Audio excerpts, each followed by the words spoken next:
करेंगे दोस्तों हम लोग बीजीटी के बारे में, यानी कि बॉर्डर गावस्कर ट्रॉफी।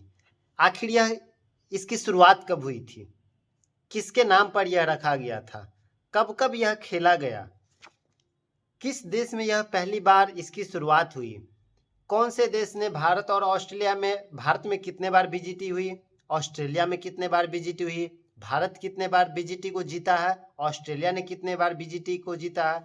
साथ ही साथ इस बात पर भी डिस्कस करेंगे कि यह जो ऑस्ट्रेलिया दौरा था 1.5 महीना का, इस बीजीटी में कौन कौन से टॉप 10 मोमेंट्स रहे उसके बारे में भी बात करेंगे। साथ ही साथ बात करेंगे कि किस बड़े बड़े प्लेयर्स ने इस बीजीटी के बाद अपनी क्या क्या राय दी। तो चलिए फिर, जय हिंद। सबसे पहले स्टार्ट करते हैं बीजीटी की शुरुआत कब हुई थी। तो दोस्तों, बीजीटी यानी कि बॉर्डर गावस्कर ट्रॉफी, यह जो है ऑस्ट्रेलिया और भारत के दो महान बल्लेबाज यानी कि एलन बॉर्डर और सुनील गावस्कर के नाम पर रखा गया था। आखिर इन दोनों के नाम पर ही बीजीटी को क्यों रखा गया था? इसके पीछे का तर्क यह है कि अपने अपने देश से, यानी कि भारत से हमारे सुनील गावस्कर सर और ऑस्ट्रेलिया से एलन बॉर्डर सर, यह दोनों ने अपने अपने देश के लिए सबसे पहले टेस्ट क्रिकेट में 10,000 रन पूरे किए थे। और इसी खुशी में दोनों देशों ने मिलकर तय किया कि भारत और ऑस्ट्रेलिया के बीच जो यह टेस्ट सीरीज खेली जाएगी, इसका नाम होगा एलन बॉर्डर गावस्कर ट्रॉफी। जी हाँ दोस्तों, तो इसकी शुरुआत होती है आपको 1996 में। 1996 में केवल एक टेस्ट मैच के बदौलत यह शुरुआत होती है, और इसकी शुरुआत होती है भारत के कैपिटल दिल्ली में। तो दिल्ली में सचिन तेंदुलकर की कप्तानी में जब पहली बार बीजीटी खेला गया, तो यह भारत 7 विकेट से जीतने में सफल रहा। और इस बीजीटी में सबसे पहली बार जो मैन ऑफ द मैच का अवार्ड मिला, वह थे हमारे विकेटकीपर बल्लेबाज नयन मोंगिया। जी हाँ दोस्तों, तो विकेटकीपर बल्लेबाज नयन मोंगिया ने उस एक टेस्ट मैच में 152 रनों की शानदार पारी खेली थी और भारत को जीत दिलाने में अहम भूमिका निभाई थी, जिसके वजह से बॉर्डर गावस्कर ट्रॉफी के इतिहास के पहले टेस्ट मैच में उसे मैन ऑफ द मैच का अवार्ड दिया गया था। अब बात करते हैं कि अभी तक में टोटल कितने बार बॉर्डर गावस्कर ट्रॉफी हो गया है। तो अभी तक में कुल 17 बार बॉर्डर गावस्कर ट्रॉफी हो चुका है। और एक आपको रोचक बात बता दें दोस्तों, कि यह जो भारत और ऑस्ट्रेलिया की राइवलरी है, this is one of the toughest rivalry. इसमें इस बार यानी कि 2024-25 वाला जो सीरीज खेला गया है, जो कि आपको नवंबर से खेला गया, उसमें 22 नवंबर से जिसकी शुरुआत हुई थी, तो आपको इस टेस्ट सीरीज में सबसे ज्यादा दर्शक उपस्थित हुए थे। जी हाँ दोस्तों, तो इसमें आपको ये जो 5 टेस्ट मैच की सीरीज हुई है, उसमें आपको 3,73,000 आदमी ने स्टेडियम में आकर के इस टेस्ट मैच को देखा है दोस्तों। 17 बीजीटी में से 10 बीजीटी यानी कि बॉर्डर गावस्कर ट्रॉफी भारत ने जीती है, जबकि 6 बार ऑस्ट्रेलिया ने जीता है और एक बॉर्डर गावस्कर ट्रॉफी ऑस्ट्रेलिया में ड्रॉ रहा था। तो चलिए अब बात करते हैं कि भारत में कुल कितने बॉर्डर गावस्कर ट्रॉफी खेले गए, उसमें भारत ने कितने जीते, और ऑस्ट्रेलिया में कितने खेले गए और उसमें ऑस्ट्रेलिया ने कितना जीता। तो भारत में कुल मिलाकर के आपको 9 बार बीजीटी खेला गया, जिसमें कि 8 में इंडिया ने जीत हासिल की और 1 में ऑस्ट्रेलिया ने जीत हासिल की। उसके बाद 8 बॉर्डर गावस्कर ट्रॉफी ऑस्ट्रेलिया में खेला गया, जिसमें कि 5 बार ऑस्ट्रेलिया ने जीता, 2 बार इंडिया ने जीता और एक 2003-04 वाला ड्रॉ रहा था 1-1 से, जिसमें कि आपको राहुल द्रविड़ कैप्टन थे। तो चलिए अब बात करते हैं दोस्तों कि गौतम गंभीर ने क्या कहा आज के प्रेस कॉन्फ्रेंस में।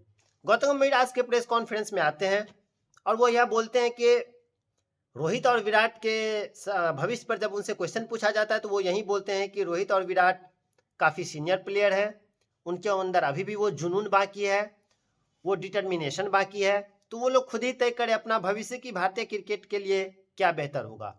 उन्होंने यह भी सलाह दिया है कि सभी क्रिकेटरों को डोमेस्टिक क्रिकेट खेलनी चाहिए, और इसी तरह की सलाह हमारे कमेंटेटर इरफान पठान ने भी दिया है। जी हाँ दोस्तों, तो इरफान पठान ने भी अपने कमेंट्री के दौरान ये कहा कि विराट कोहली का मैं डिसरिस्पेक्ट नहीं कर रहा हूँ, लेकिन उसे डोमेस्टिक क्रिकेट खेलना चाहिए।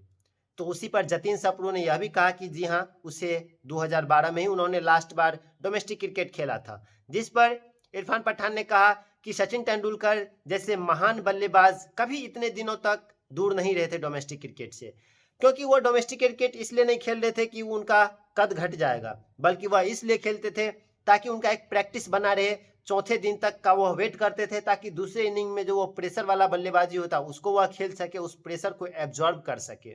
इसलिए इतने महान बने सचिन तेंदुलकर, जिसे कि हम गॉड ऑफ द क्रिकेट भी कहते हैं। लेकिन इस तरह का रवैया विराट कोहली, रोहित शर्मा जैसे प्लेयर्स में नहीं है, जिसका वजह है कि विराट कोहली के 10,000 रन भी टेस्ट में पूरे नहीं हुए और उनकी संन्यास की बातें चलने लगी है। क्योंकि यदि आप विराट कोहली के 2024 की बात करें तो पहले इनिंग में उनकी एवरेज रन जो है वह 15 का है।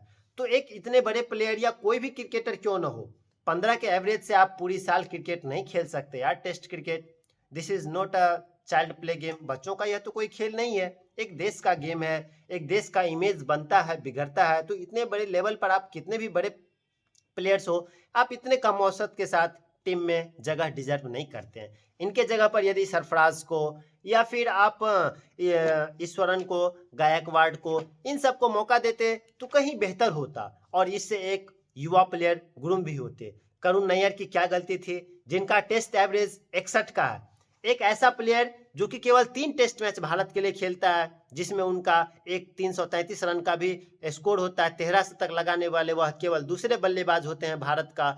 उस प्लेयर को आप 61 के एवरेज होने के बावजूद टीम से हटा देते हैं। चेतेश्वर पुजारा, अजिंक्य रहाणे जैसे बल्लेबाज जिनका एवरेज 34-35 का रहता था हमेशा ऑस्ट्रेलिया में, उन जैसे बल्लेबाज को आपने बाहर बैठा दिया। लेकिन यदि आप उसके जगह पर मानते हैं Virat Kohli is no doubt कि one of the greatest player in the history of cricket में उनका नाम याद किया जाएगा, शुमार होगा। नो डाउट कि उन्होंने भारत के लिए बहुत कुछ किया है, भारत का नाम बहुत रोशन किया है। लेकिन आप इतने कम औसत के साथ 5-5 साल टीम में जगह तो नहीं डिजर्व करते हैं। क्योंकि बीते 5 सालों की यदि बात की जाए तो विराट कोहली का एवरेज जो है ना दोस्तों, वह आपको 30 से भी नीचे की है, 25 की एवरेज है। कैन यू बिलीव इट कि विराट कोहली जैसे इतने महान बल्लेबाज का औसत पिछले 5 साल में केवल 25 का है। केवल विराट कोहली का छोड़ दीजिए, रोहित शर्मा का फिलहाल हाल के 1 साल में उनका एवरेज आपको 23-24 का है। के राहुल की बात कर लीजिए, 57 टेस्ट मैच खेल चुके हैं और इनका औसत अभी भी 34 का है। आखिर कैसे हो सकता है कि इतने बड़े इतना टेस्ट मैच खेल गया एक बल्लेबाज और एवरेज अभी भी 34 का? क्या कभी इतिहास इसे एक अच्छे ओपनर के तौर पर याद रखेगी? आप वीरेंद्र सहवाग जैसे खतरनाक बल्लेबाज सब जिनका औसत 44-45 का रहता था, उसे आपने तो टीम से बाहर का रास्ता दिखा दिया था केवल 6 महीने के परफॉर्मेंस पर, जबकि विगत में भारतीय टीम ने 2011 का वर्ल्ड कप जीता था। बावजूद उसके बाद जब आप ऑस्ट्रेलिया के दौरे पर 4-0 का सफाया होता है और ऑस्ट्रेलिया में इंग्लैंड में 4-0 का सफाया होता है, तो आप बड़े बड़े बल्लेबाज को बाहर का रास्ता दिखा देते हैं। नॉट ओनली हरभजन सिंह, अनिल कुंबले, गौतम गंभीर, जबकि वीरेंद्र सहवाग को भी बल्ली का बकरा बनाया जाता है, सचिन तेंदुलकर को भी बल्ली का बकरा बनाया जाता है। यह एक अलग बात है कि सचिन तेंदुलकर के लिए एक अलग से सीरीज ऑर्गेनाइज किया जाता है उनके विदाई के लिए, क्योंकि वे डिजर्व भी करते थे। वो डिजर्व तो महेंद्र सिंह धोनी भी करते थे, क्यों नहीं आपने उसे फेयरवेल दिया? डिजर्व तो अश्विन अन्ना भी करते थे, जिन्होंने 160 टेस्ट मैच खेल करके भारत के लिए 537 विकेट लिए थे। आपने उसे तो बल्ली का बकरा बना दिया इस सीरीज में, जो कि इतने बड़े ऑलराउंडर थे, इतने महान गेंदबाज थे। उनका यदि इस तरह का औसत होता तो आपने तो उसे कब का बाहर का रास्ता दिखा दिया होता। क्या अश्विन टेस्ट के महान गेंदबाज नहीं है? क्या आप भारत के टॉप 10 गेंदबाज में उनका नाम नहीं शुमार करेंगे? ऑफ कोर्स करेंगे, लेकिन आपने उसे तो बाहर का रास्ता दिखा दिया, बलि का बकरा बना दिया। लेकिन रोहित, विराट जैसे बल्लेबाज को भला कौन कहेगा? के राहुल को कौन कहेगा? कोई नहीं, क्योंकि हमारे देश में लीजेंड कल्चर चलता है। यह नहीं देखा जाता है कि देश के प्रदर्शन में कितना हिस्सेदारी है या देश के प्रदर्शन में इनका क्या योगदान है, बल्कि एक लीजेंड कल्चर यहाँ देखा जाता है। आज यदि हम बोल रहे हैं तो हमें यूट्यूब पर 10 गाली देने वाला मिल जाएगा, चाहे वो कोई बड़ा सा चैनल भी जो भी थोड़ा बहुत यह कह देते हैं कि विराट कोहली का एवरेज, तो 10 गालियां देने वाले मिल जाते हैं कि अरे तुम्हारा क्या औकात, तुम क्या क्रिकेट खेलो, तुम कौन होते हो रोहित विराट को क्रिकेट सिखाने वाले, तुम कौन होते हो उसके। अरे भाई, आपको किसी प्लेयर से मतलब नहीं होना चाहिए, आपको देश से मतलब है। और देश केवल एक प्लेयर से नहीं बनता है, एक टीम से बनता है। और टीम एक प्लेयर से नहीं बनता है, 11 प्लेयर 15 प्लेयर से मिल करके बनता है। तो सभी का प्रदर्शन मैंने रखता है, केवल एक प्लेयर का प्रदर्शन मैंने नहीं रखता। या उन्होंने 5 साल पहले भारत के लिए क्या किया था, इस आधार पर आप देश लेवल पर 5 साल तक नहीं डिजर्व कर सकते हैं। और यदि आप इस तरह का मेंटलिटी रखते हैं कि रोहित और विराट इसी में उलझ के रखते हैं तो फिर भारत को हरवाते रहिए। 3-0 से घर में हारिए, 3-1 से ऑस्ट्रेलिया में हारिए, टेस्ट चैंपियनशिप से फाइनल में बाहर हो जाइए। इंग्लैंड में आप वनडे वर्ल्ड कप के फाइनल में सेमीफाइनल में हारिए, फाइनल में सेमीफाइनल में फिर आप ऑस्ट्रेलिया में भी हारिए 2015 में। यही सब करिए और क्या होगा फिर। तो चलिए अब बात करते हैं कि यह जो बीजीटी बीता है इसमें टॉप 10 मोमेंट्स क्या रहे हैं। तो बीजीटी के टॉप 10 मोमेंट्स की बात करें दोस्तों तो लगभग 1.5 महीना से जो यह बॉर्डर गावस्कर ट्रॉफी चला आ रहा था इसका अब समाप्त हो चुका है, जिसमें कि ऑस्ट्रेलिया ने 3-1 से जीत दर्ज कर ली है। तो सबसे पहले बात करते हैं 5वें टेस्ट मैच की। 5वें टेस्ट मैच में तीसरे दिन जिस दिन भारत की हार हुई थी उस दिन जब स्टीव स्मिथ का विकेट गिरा तो विराट कोहली ने अपना फैंस को अपना पॉकेट दिखाया कि मेरे पास तो कोई सैंड पेपर नहीं है, मैंने तो कोई ये कांड नहीं किया है। सैंड पेपर स्कैंडल जो हुआ था 2018 में, जो कि साउथ अफ्रीका वर्सेस ऑस्ट्रेलिया के बीच मैच चल रहा था, जिसमें कि उस वक्त के कप्तान Steve Smith, David Warner David Warner और कैमरन बेनक्राफ्ट, जिसमें कि स्टीव स्मिथ को कप्तानी के साथ साथ 6 महीने का बैन भी झेलना पड़ा था, डेविड वार्नर को 1 साल का बैन झेलना पड़ा था और कैमरन बेनक्राफ्ट को 2 साल का बैन झेलना पड़ा था। तो इसी स्कैंडल की याद दिलाते हुए विराट कोहली को जब हुटिंग किया जा रहा था तो विराट कोहली भी भले आपको बैटिंग में फ्लॉप होते जा रहे हैं, लेकिन विराट कोहली का 2 रूप देखने को मिलता है यार। आपने इस पूरे सीरीज में गौर किया होगा कि विराट कोहली एज अ बल्लेबाज एक अलग दिखते हैं कि वह बार बार स्लिप में बार बार एक ही गलती करते हुए आउट होते हैं, और Virat Kohli as a fielder एक वही पुराना विराट देखने को मिलता है यार। लेकिन बहुत दुख होता है, इतने बड़े बल्लेबाज बार बार एक ही गलती करते हैं, बार बार उसी जगह पर आउट होते हैं। तो एक ये 5वें टेस्ट मैच में स्टीव स्मिथ का जब विकेट गिरता है तो विराट कोहली फैंस को यह दिखाते हुए नजर आते हैं बॉल टेम्परिंग का मामला कि मेरे पॉकेट में तो सैंड पेपर नहीं है, मेरे इस तरह का घटना होता है। इसके बाद फिर आपको 5वें टेस्ट मैच में एक बुमराह वर्सेस कोंटास भी होता है, जिसमें कि दूसरे दिन के समाप्ति पर जब पहले दिन के समाप्ति पर जब उस्मान ख्वाजा लेट खेलते रहते हैं तो बुमराह उस्मान ख्वाजा की तरफ इशारा करते हैं कि भाई आप लेट करने की कोशिश क्यों कर रहे हैं। इस पर सैम कोंटास भड़क जाते हैं और वह दिखाने के लिए आ जाते हैं और इसका नतीजा होता है कि अगले ही बॉल पर जसप्रीत बुमराह उनका विकेट ले लेते हैं उस्मान ख्वाजा का। इसके बाद चौथे टेस्ट मैच की बात करें दोस्तों तो चौथे टेस्ट मैच में कोंटास का सामना कोहली से हुआ था, जिसमें कोहली की गलती थी और इसका खामियाजा भी उसे 20% मैच फीस का भुगतान करना पड़ा था। इसके बाद चौथे टेस्ट मैच में आपको मेलबर्न क्रिकेट ग्राउंड पर जो हुआ था नीतीश का पुष्पा स्टाइल, जिसमें कि नीतीश ने पुष्पा के स्टाइल में सेलिब्रेशन किया था। उसके पिता के वो खुशी वाली मोमेंट्स भी काफ़ी ज़्यादा वायरल्स हुई थी। अब बात करते हैं तीसरे टेस्ट मैच की दोस्तों। तो तीसरे टेस्ट मैच में जब घटना होती है वो एक कि सिराज जब विकेट नहीं गिर रहा होता ऑस्ट्रेलिया को तो सिराज जा करके बेल्स को चेंज कर देते हैं और उसके नेक्स्ट बॉल पर मार्नस लेबुसैग्ने आउट हो जाते हैं। इस तरह की भी काफ़ी ज़्यादा मीम्स बने थे कि बेल्स चेंज हो रहे हैं और उसके बाद ठीक अगले गेंद पर आपको लेबुसैग्ने आउट हो जाते हैं। तो एक ये घटना हुआ था। उसके बाद आपको तीसरे टेस्ट मैच में जो बारिश की वजह से ड्रॉ हो गया था उसमें आपको विराट कोहली, रोहित शर्मा और गौतम गंभीर का जो वो हाई फाई वाला सेलिब्रेशन था जब भारत ने फॉलो ऑन बचाया था, वो वाला सेलिब्रेशन भी काफ़ी ज़्यादा वायरल हुआ था। उसके बाद सेकेंड टेस्ट की बात करें तो उसमें जब लाइट ऑफ हो गया था किसी वजह से, वो जो पिंक बॉल टेस्ट मैच था उसमें जब लाइट कट गया था तो दर्शकों ने मोबाइल टॉर्च जला करके काफ़ी ज़्यादा ये किया था। और उसके बाद सिराज वर्सेज हेड भी मामला भी काफ़ी ज़्यादा हाईलाइट हुआ था दूसरे टेस्ट मैच में, जब सिराज को हेड ने छक्का जड़ा, उसके बाद सिराज और हेड में काफ़ी गहमा गहमी हुई, उसके बाद सिराज ने नेक्स्ट बॉल पर उसे बोल्ड कर दिया था।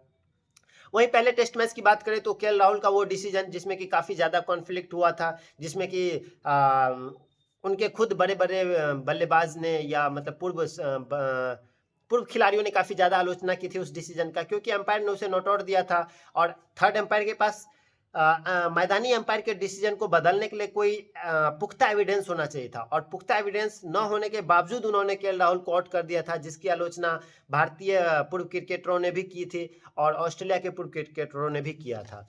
तो यह कुछ खास मोमेंट्स थे इस बीजीटी के ट्रॉफी के और आपको मैंने यह बता ही दिया कि और क्या क्या घटनाएं हुई थी। और एक घटना आपको बता दें कि सुनील गावस्कर सर ने आज जब ट्रॉफी दिया जा रहा था ऑस्ट्रेलिया को तो सुनील गावस्कर सर ने काफ़ी ज़्यादा नाराज़गी जताई, क्योंकि ऑफ कोर्स यार इस सीरीज का नाम रखा गया था बॉर्डर गावस्कर ट्रॉफी, तो कोई भी देश जीते लेकिन जब आप उसे सम्मानित करते हैं तो उसमें दोनों को आना चाहिए, दोनों मिल करके सम्मानित करते हैं। जब पहले टेस्ट मैच से पहले प्रेजेंटेशन था तो दोनों को बुलाया गया था, एक साथ ट्रॉफी लेकर के आए थे दोनों। लेकिन जब विजेता टीम को ट्रॉफी दिया जा रहा था उस वक्त सुनील गावस्कर सर को इग्नोर कर दिया गया, जबकि जहां पर सेलिब्रेशन हो रहा था ऑस्ट्रेलिया टीम का और ट्रॉफी दिया गया, उसके बस 100 मीटर आगे सुनील गावस्कर सर कमेंट्री कर रहे थे। और जब यह मामला काफी ज्यादा हाईलाइट होता है तो फिर क्रिकेट ऑस्ट्रेलिया की सफाई आती है कि हाँ यह हमसे गलती हुई और इसके लिए हम सॉरी मांगते हैं, हमें ध्यान नहीं रहा, इस तरह की भी आती है। तो आपको मैंने बीजीटी से रिलेटेड सारी खबरें दे दी, कब इसकी शुरुआत हुई थी, कौन कितने बार जीता है, गौतम गंभीर ने क्या कहा है, क्या क्या टॉप 10 मोमेंट्स रहे इस बीजीटी के। तो दोस्तों यदि आपको हमारी वीडियोस पसंद आए तो ऑफकोर्स हमारी वीडियोस को लाइक कर दीजिएगा, चैनल को सब्सक्राइब कर दीजिएगा। थैंक यू, लव यू दोस्तों, जय हिंद।